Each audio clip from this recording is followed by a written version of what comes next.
Jimmy Lai is a businessman, a business tycoon who used to own the only free printed media, a newspaper in Hong Kong. But since more than 2 years ago, he's been locked up and he's been charged for subverting state power with the speeches and the publications that he made with his business company. So it's very, very sad for Hong Kongers. So what reasons has the court given for rejecting his request for a lawyer from overseas? Um, And the Hong Kong government is saying that the law has changed. Now, in order to have a UK lawyer to represent you in a national security case, you have to get approval from the Hong Kong government.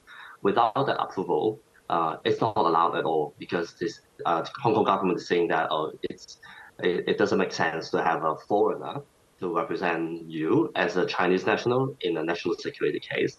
So basically, it's saying that your right to appoint any lawyer regarding its nationality, it's in the control of the Beijing government. So they want complete control now. Well, Ted, his trial has already been postponed. So what will happen now? What will happen now is that he'll keep waiting for the trial, and before the formal trial will be in place, he'll be locked up for, I believe, up to 3 years in detention until he gets his real trial. So it's wait forever. And he's an old man. He's at his 70s, 80s. So people expect that he'll end up dying in the jail, very sadly, but I have to say so. So he needs international support, way more pressure from the international allies. Yeah, well, hundreds of editors and publishers around the world have called for his release. How might this impact the case, do you think?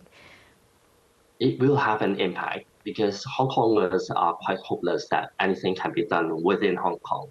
It must be exposed to the international communities, our democratic allies, to speak up for him.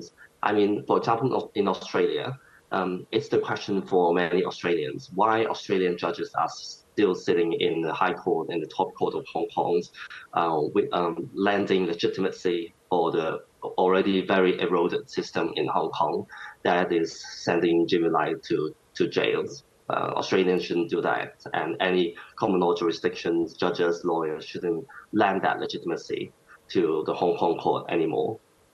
What impact has the national security law had in Hong Kong and press freedom since it was brought in 2020?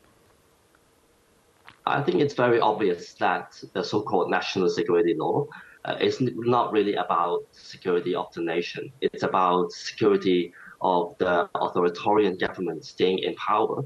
So it eliminates all dissent. So Jimmy Lai is a fine example of how criticisms are not allowed, dissents are not allowed. So it also changes the whole judicial systems. So in the past, we have very similar judicial system to the UK. We used to have judicial independence, but the national security law has changed everything. So the government is allowed to cherry pick judges that they like to listen to political cases. And now it even, in this case, in the judgment today, wants to control which lawyer you are trying to represent you. So even it's a UK lawyer, and it's not allowed. So the next step would be perhaps a closed door hearing or extradition directly back to mainland China. So I think that's not very far away. Roughly how many others are being detained under the national security law, and what fate will they likely face? There are more than 100 of them now under detention. If I have to count the charges, there will be a few hundred of Hong Kongers facing the charges.